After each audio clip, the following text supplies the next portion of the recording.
Hello all, ഇന്നെൻ്റെ കൂടെ ഉള്ളത് Muhammad bin Hasan. X and Y ലേണിങ്ങിൻ്റെ 10th ഫൗണ്ടേഷൻ ബാച്ചിലുണ്ടായിരുന്നു. ഇപ്പോൾ +2 കംപ്ലീറ്റ് ചെയ്ത് അതിൻ്റെ കൂടെ തന്നെ JEE മെയിൻസും അതുപോലെ JEE അഡ്വാൻസ്ഡ് എക്സാമിലും നല്ല റിസൾട്ട് പ്രൊഡ്യൂസ് ചെയ്തിട്ടുണ്ട്. ഏതെങ്കിലും ഒരു വൺ ഓഫ് ദി ബെസ്റ്റ് IIT-യിൽ തന്നെ അഡ്മിഷൻ നേടാൻ സാധിക്കും എന്നുള്ള പ്രതീക്ഷയിലാണ് നമ്മൾ റിസൾട്ടിന് വേണ്ടി വെയിറ്റ് ചെയ്തുകൊണ്ടിരിക്കുകയാണ്. അപ്പോൾ മുഹമ്മദ് ബിൻ ഹസനെ പരിചയപ്പെടാം. ഒന്ന് ഇൻട്രൊഡ്യൂസ് ചെയ്യുക. എവിടെയാണ് സ്ഥലം, എവിടെയാണ് പഠിച്ചിട്ടുണ്ടായിരുന്നത്? ഞാൻ തൃശ്ശൂർ പുന്നേർക്കുളം എന്ന് പറഞ്ഞ സ്ഥലത്താണ്. ഞാൻ 10th വരെ അൻസാറിലാണ് പഠിച്ചിരുന്നത്. ഞാൻ 10th കൂടെ ഇവിടെ എക്സ് ആൻഡ് വൈയിൽ ഫൗണ്ടേഷൻ ചെയ്തിരുന്നു. പിന്നെ അതിനുശേഷം യൂണിവേഴ്സലിലാണ് പഠിച്ചിരുന്നത്, ഇൻറ്റഗ്രേറ്റഡ് ആയിട്ട് +1 +2. യൂണിവേഴ്സൽ പബ്ലിക് സ്കൂളിലാണ് പഠിച്ചിട്ടുണ്ടായിരുന്നത് അല്ലേ? ഓക്കെ. അപ്പോൾ JEE ക്രാക്ക് ചെയ്യാന്നുള്ള, അല്ലെങ്കിൽ തുടക്കം മുതലേ ഏത് എക്സാമാണ് മനസ്സിലുണ്ടായിരുന്നത്? JEE മെയിൻ എത്തണമെന്നാണോ അതോ അഡ്വാൻസ്ഡ് ഫസ്റ്റ് അറ്റംപ്റ്റിൽ തന്നെ എത്തണമെന്നുണ്ടായിരുന്നോ? സ്റ്റാർട്ടിങ്ങിൽ ഒരു ഡൗട്ട് ഉണ്ടായിരുന്നു, അഡ്വാൻസ് എത്തുമെന്ന്. പിന്നെ കുറച്ച് ഒന്നുണ്ടായപ്പോൾ തന്നെ ഒരു കോൺഫിഡൻസ് വന്നിരുന്നു, പറ്റും എന്നുള്ളൊരു. അപ്പം എക്സാം എങ്ങനെ ഉണ്ടായിരുന്നു? എക്സാം ടഫായിരുന്നു അതോ എങ്ങനെ ഉണ്ടായിരുന്നു അഡ്വാൻസ് എക്സാം? മോക്ക് ടെസ്റ്റ് വെച്ച് കമ്പയർ ചെയ്ത് നോക്കുമ്പോൾ നല്ല ഈസി ആയിരുന്നു, കുഴപ്പമില്ലായിരുന്നു. അപ്പം JEE മെയിനിൽ 98.97% അതുപോലെ തന്നെ അഡ്വാൻസ്ഡ് എക്സാമിൽ ഇപ്പം ഒരു 40% അബവ് മാർക്കും സ്കോർ ചെയ്തിട്ടുണ്ട്. റിസൾട്ട് വരുമ്പോഴാണ് നമുക്ക് കറക്റ്റ് റാങ്ക് മനസ്സിലാവുക. അപ്പോൾ ഇപ്പോഴും ഒരുപാട് കുട്ടികൾ ഇപ്പം 10th കഴിഞ്ഞിട്ട് നേരത്തെ സ്റ്റാർട്ട് ചെയ്യുന്നവരുണ്ട്, അതുപോലെ തന്നെ ലേറ്റായിട്ട് പ്രിപ്പറേഷൻ സ്റ്റാർട്ട് ചെയ്യുന്ന ആളുകളുണ്ട്. അപ്പോൾ എങ്ങനെയായിരുന്നു ഹസൻ്റെ പ്രിപ്പറേഷൻ, മുഹമ്മദ് ഹസൻ്റെ പ്രിപ്പറേഷൻ എങ്ങനെയായിരുന്നു? ഞാൻ 10th കുറച്ച് നോക്കിയിരുന്നു. മാത്സ് മാത്രമേ 10th കാര്യമായിട്ട് നോക്കിയിട്ടുണ്ടായിരുന്നുള്ളൂ. പിന്നെ +1 മുതൽ സ്റ്റാർട്ടിങ് മുതൽ തന്നെ ഫുള്ള് നന്നായി തന്നെ നോക്കി, JEE ഫോക്കസ്ഡ് ആയിരുന്നു. അപ്പം യൂണിവേഴ്സലിൻ്റെ ഇൻ്റഗ്രേറ്റഡ് സ്കൂളിംഗ് ആയിട്ടുള്ള UPS എന്ന് പറയുന്ന സ്കൂളിലായിരുന്നു ഉണ്ടായിരുന്നത് അല്ലേ?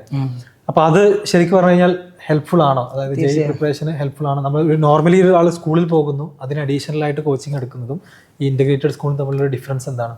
ഇൻ്റഗ്രേറ്റഡ് ആകുമ്പോൾ നമുക്ക് പുറത്തുനിന്ന് കാര്യങ്ങളൊന്നും നോക്കണ്ട, അപ്പോൾ ഫുൾ അവിടെ തന്നെ സിസ്റ്റമാറ്റിക് ആയിട്ട് പോകാൻ കഴിയും. പിന്നെ ഹോസ്റ്റലുണ്ടായിരുന്നു, അതും നന്നായി യൂട്ടിലൈസ് ചെയ്തിരിക്കും. പിന്നെ ലൈബ്രറി ഫെസിലിറ്റീസൊക്കെ നന്നായി. ഓക്കെ. സബ്ജക്റ്റ് വൈസ് പ്രിപ്പറേഷൻ അല്ലെങ്കിൽ പ്രിഫറൻസ് ഏതിനാണ് കൂടുതൽ സമയം കൊടുത്തത്? ഏതായിരുന്നു ഫേവറേറ്റ് സബ്ജക്റ്റ്? ഫേവറേറ്റ് മാത്സ് ആയിരുന്നു. പിന്നെ ഫിസിക്സും കെമിസ്ട്രിയും കുഴപ്പമൊന്നുമില്ല, അങ്ങനെ പ്രിഫറൻസ് ഒന്നും ഉണ്ടായിരുന്നില്ല.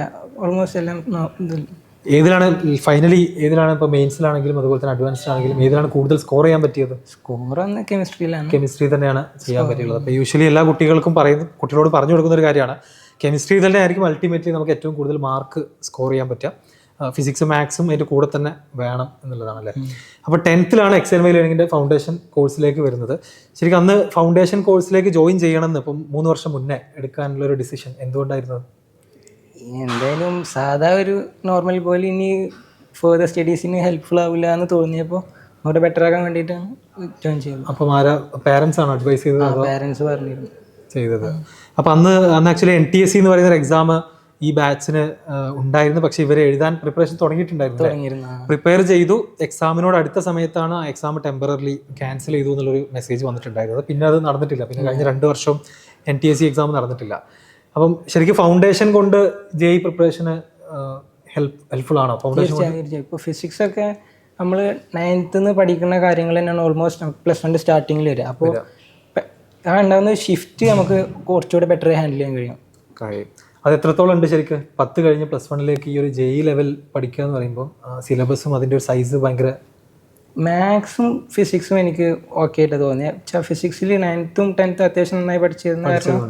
ഈ ജമ്പ് കാര്യമായിട്ട് ഫീൽ ചെയ്തിട്ടുണ്ട്. കെമിസ്ട്രിയാണ് കുറച്ചുകൂടെ ഒരു ബുദ്ധിമുട്ടായി തോന്നി സ്റ്റാർട്ടിങ്ങിൽ. ഇപ്പോൾ ഫൗണ്ടേഷൻ ഒന്നും ഇല്ലാതെ അല്ലെങ്കിൽ നേരത്തെ തന്നെ കോമ്പറ്റേറ്റീവ് എക്സാംസിനോട് ഒരു പരിചയം ഇല്ലാത്ത ആളുകളും ഈ ഒരു ബാച്ചിൽ വന്നിട്ടുണ്ടാവുമല്ലോ. അപ്പോൾ അവർ എങ്ങനെയാണ് ആ ഒരു ജമ്പ് ഹാൻഡിൽ ചെയ്യാൻ ബുദ്ധിമുട്ടുണ്ടായിരുന്നു? നല്ല ബുദ്ധിമുട്ടായിരുന്നു. സ്റ്റാർട്ടിംഗ് ഒക്കെ ഭയങ്കര പ്രശ്നമായിരുന്നു. ഇപ്പോൾ കോൺഫിഡൻസ് നമുക്ക് കുറയാൻ ചാൻസ് ഉണ്ട്. ഇപ്പോൾ ബാക്കിയുള്ളവരും കൂടെ നന്നായി ലെവലിൽ പെർഫോം ചെയ്യുമ്പോൾ അത് കാണുമ്പോൾ പോകുമെന്നുള്ള ബുദ്ധിമുട്ടുണ്ടാകും. അത് നമ്മൾ സ്കൂളിൽ ഇപ്പോൾ ഈവൻ ടോപ്പേഴ്സ് ആയിട്ടുള്ള ആളുകൾ തന്നെ ആയിരിക്കും പല ആളുകളും ജോയിൻ ചെയ്തിട്ടുണ്ടാവുക, അല്ലെങ്കിൽ ഫുൾ A+ ഒക്കെ കിട്ടിയ കുട്ടികൾ തന്നെ ആയിരിക്കും. പക്ഷേ ഈ ഒരു കോമ്പറ്റേറ്റീവ് എക്സാമിൻ്റെ ആ ഒരു മോഡ് ഓഫ് ലേണിങ്ങും എക്സാമിലേക്കൊക്കെ വരുന്ന സമയത്ത് ഒരുപാട് ആളുകൾ താഴെ പോകുന്നത് കാണാറുണ്ട്. അതിൻ്റെ ഒരു കാരണം സ്ട്രോങ് ഫൗണ്ടേഷൻ ഇല്ലാത്തത് തന്നെയാണ്. മാത്സിലും അതുപോലെ തന്നെ സയൻസ് സബ്ജക്റ്റുകളിൽ ഫൗണ്ടേഷൻ ഇല്ലാത്തത് തന്നെയാണ്. അപ്പോൾ ഇനി റിസൾട്ടൊക്കെ വന്നു കഴിഞ്ഞിട്ട് ഏത് IIT-യിൽ പോകണം എന്നാണ് ആഗ്രഹം? മദ്രാസിൽ കിട്ടാനാണ് IIT മദ്രാസ്. അപ്പോൾ എന്തായാലും ഇപ്പോൾ നമ്മൾ നോക്കുകയാണെന്നുണ്ടെങ്കിൽ കഴിഞ്ഞ വർഷങ്ങളിലെ റിസൾട്ടുകളും അതുപോലെ തന്നെ റാങ്ക് ലിസ്റ്റൊക്കെ നോക്കുകയാണെന്നുണ്ടെങ്കിൽ IIT മദ്രാസിൽ തന്നെ പോകാൻ പറ്റും തന്നെയാണ് പ്രതീക്ഷിക്കുന്നത്. അപ്പോൾ അതിൻ്റെ കാര്യങ്ങളൊക്കെ വരുന്നുണ്ടല്ലേ? ഓക്കെ. ഇനി ഇപ്പം JEE ഇപ്പോൾ നമ്മുടെ X and Y universal JEE programme start ചെയ്തിട്ടുണ്ട്, ഒരു മാസമായി. അപ്പം അതിലും ഒരുപാട് കുട്ടികൾ വളരെ സീരിയസ് ആയിട്ട് തന്നെ എന്ത് ചെയ്യുന്നുണ്ട്, പഠിച്ച് തുടങ്ങുന്നുണ്ട്. അപ്പോൾ അവർക്ക് കൊടുക്കാൻ പറ്റുന്നൊരു അഡ്വൈസ് എന്താണ്? ശരിക്കും അവർ ഇപ്പോൾ +1 സ്റ്റാർട്ട് ചെയ്തിട്ട് ഒരു മാസമായിട്ടുള്ളൂ. അപ്പോൾ ഇനി അവരുടെ മുന്നിൽ ഏകദേശം 2 വർഷത്തോളം ഉണ്ട്. അപ്പോൾ എന്താണ് അല്ലെങ്കിൽ എങ്ങനെയാണ് അവർ ചെയ്യേണ്ടത്? നിങ്ങളിപ്പോൾ എത്തിയിരിക്കുന്നത് റൈറ്റ് ട്രാക്കിലാണ്. ഞാൻ അത് സ്ട്രോങ് ആയിട്ട് തന്നെ ഫോളോ ചെയ്യുക, ഇവിടുന്ന് തരുന്ന ഇൻസ്ട്രക്ഷൻസ് ഒക്കെ കറക്റ്റായിട്ട് ഫോളോ ചെയ്യുക. ദാറ്റ്സ് ഇനഫാണെന്നാണ് പറയുന്നത് അല്ലേ? അപ്പോൾ അഡ്വാൻസ്ഡ് മെയിൻസും രണ്ട് ലെവലുള്ള എക്സാമാണ്. അപ്പോൾ പല കുട്ടികളും ആദ്യം മെയിൻസ് ലെവൽ മാത്രമേ പഠിക്കുള്ളൂ. അതിൻ്റെ ഒരു റിസൾട്ട് വന്നിട്ട് മാത്രമാണ് പിന്നെ അഡ്വാൻസ്ഡ് എക്സാമിനെ കുറിച്ച് ആലോചിച്ച് തുടങ്ങുക. ശരിക്കും അതാണോ, അല്ലെങ്കിൽ നമ്മൾ ആദ്യം മുതൽ തന്നെ മെയിൻസിൽ നിന്ന് കയറി അതിൻ്റെ അഡ്വാൻസ് ലെവൽ ക്വസ്റ്റ്യൻസ് ഒക്കെ ചെയ്ത് പോകുന്നതാണോ? ഏതാണ് ശരിക്കും കറക്റ്റ് സ്ട്രാറ്റജി? ആദ്യം കുറച്ച് ബേസിക്സ് സെറ്റ് ആക്കിയിട്ട് പിന്നെ അഡ്വാൻസ് ലെവൽ ഫസ്റ്റിന് പഠിക്കാൻ കഴിയുന്നുണ്ടെങ്കിൽ അതാണ് ഏറ്റവും നല്ലതായിട്ട് എനിക്ക് പ്രിഫർ ചെയ്യാൻ തോന്നുന്നു. തുടങ്ങണം അല്ലേ? അപ്പം നേരത്തെ തന്നെ അതിൻ്റെ PYQs ഒക്കെ ചെയ്യാറുണ്ടായിരുന്നു. അഡ്വാൻസിൻ്റെ PYQs +1 മുതൽ തന്നെ ചെയ്ത് തുടങ്ങിയിട്ടുണ്ടായിരുന്നു. അപ്പം കോച്ചിങ് മെറ്റീരിയൽസ് അല്ലാതെ മറ്റ് ബുക്കുകൾ എന്തെങ്കിലും റെഫർ ചെയ്തിട്ടുണ്ടായിരുന്നോ? മറ്റ് ബുക്കുകൾ ചില സെർട്ടൻ ടോപ്പിക്സ് ഒന്ന് റെഫർ ചെയ്യാൻ വേണ്ടിയിട്ട് നോക്കിയിരുന്നു. പിന്നെ കൂടുതലും PYQs ആണ് ചെയ്തിട്ടുണ്ടായിരുന്നു. പിന്നെ കോച്ചിങ് മെറ്റീരിയൽസ് അല്ലേ? ഒരുപാട് ആളുകൾ അതായത് പഠനം തുടങ്ങുന്നതിന് പകരം ഏറ്റവും നല്ല ബുക്ക് ഏതാണ് അങ്ങനെ ഒരുപാട് അന്വേഷിച്ച് പോകാറുണ്ട്. അതിനൊക്കെ എത്രയോ ബെറ്ററായി തോന്നുന്നത് ഒന്നിൽ സ്റ്റിക്ക് ചെയ്യുക, അത് വീണ്ടും വീണ്ടും ചെയ്ത് കൺസെപ്റ്റൊക്കെ സെറ്റ് ആക്കുക, അതാണ് കുറച്ചുകൂടെ. മൾട്ടിപ്പിൾ ഗൈഡുകളൊന്നും 2 വർഷം കൊണ്ട് എന്തായാലും തീർക്കാൻ കഴിയില്ല. അപ്പം കോച്ചിങ് മെറ്റീരിയൽ എന്തായാലും ഫോളോ ചെയ്യണം. അതിനെ ബേസ് ചെയ്തിട്ടാണ് ക്ലാസ്സുകളൊക്കെ പോവുക.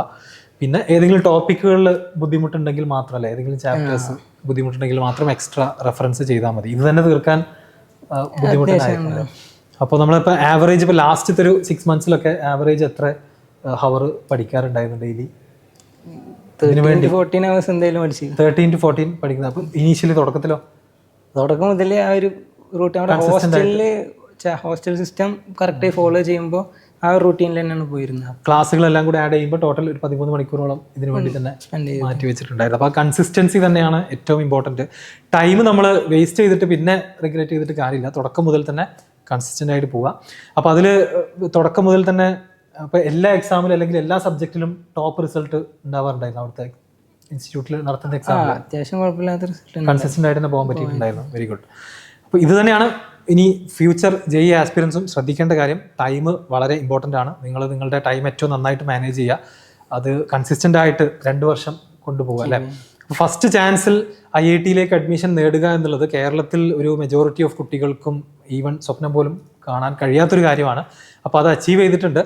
അതിൻ്റെ റീസൺസ് ഒക്കെ ചോദിച്ചു കഴിഞ്ഞാൽ, അല്ലെങ്കിൽ എങ്ങനെ ചെയ്തു എന്ന് ചോദിച്ചു കഴിഞ്ഞാൽ വളരെ സിമ്പിളാണ്. കൺസിസ്റ്റൻ്റ് ആയിട്ട് 2 വർഷം വർക്ക് ചെയ്യുക എന്നുള്ളത് തന്നെയാണ്. പിന്നെ നമുക്ക് ഈ സബ്ജക്റ്റുകളോട് ബേസിക്കലി എന്ത് വേണം? താല്പര്യം വേണം എന്നുള്ളത് തന്നെയാണ് അല്ലേ? അപ്പോൾ ജൂനിയർ ആയിട്ടുള്ള കുട്ടികൾ, ഹൈസ്കൂളിലൊക്കെ പഠിക്കുന്ന കുട്ടികളോട് ഇത്തരം ഡ്രീമുകൾ ഉണ്ടെങ്കിൽ നിങ്ങൾ തീർച്ചയായിട്ടും മാത്തമാറ്റിക്സിലും സയൻസ് സബ്ജക്റ്റുകളിലും നല്ല ഫൗണ്ടേഷൻ ഉണ്ടാക്കി കൊണ്ടുവരിക. വേറെ ഏതെങ്കിലും എക്സാംസ് എഴുതിയിരുന്നോ ഹൈസ്കൂളിൽ? NTSC അല്ലാതെ മറ്റ് കോമ്പറ്റേറ്റീവ് എക്സാംസ് ഏതെങ്കിലും നോക്കിയിരുന്നോ? ഇല്ല, ഹൈസ്കൂളിൽ അങ്ങനെ എഴുതിയില്ല. ഇല്ല. അപ്പം മാത്സ് ടാലൻസ് വെച്ച് എക്സാമിനേഷൻസ് ഉണ്ടായിരുന്നു. മാത്ത് ടാലൻസ് വെച്ച് എക്സാമിനേഷൻസ് ഒക്കെ എഴുതിയിരുന്നു. അപ്പോൾ അതുപോലത്തെ എക്സാമിനേഷൻസ് സ്കൂളിലും മറ്റൊക്കെ നിങ്ങൾക്ക് ചെയ്യാൻ പറ്റുകയാണെന്നുണ്ടെങ്കിൽ ഏറ്റവും നല്ലതാണ്. ഓരോ വർഷവും 2-3 കോമ്പറ്റേറ്റീവ് എക്സാംസിന് വേണ്ടി പ്രിപ്പയർ ചെയ്തുകൊണ്ടിരിക്കുക. അത്തരം കുട്ടികൾ തന്നെയാണ് +1 +2ൻ്റെ കൂടെ JEE പോലുള്ള എക്സാമുകൾ ക്ലിയർ ചെയ്തുകൊണ്ട് ഇന്ത്യയിലെ പ്രീമിയർ സ്ഥാപനങ്ങളായിട്ടുള്ള IIT NIT-യിലേക്കൊക്കെ എത്തുന്നത്. അപ്പം ഓൾ ദ ബെസ്റ്റ്. റിസൾട്ട് വരട്ടെ. വൺ ഓഫ് ദി ബെസ്റ്റ് IIT-യിൽ തന്നെ ജോയിൻ ചെയ്യാൻ പറ്റട്ടെ എന്ന് ആശംസിക്കുന്നു. ഓക്കെ.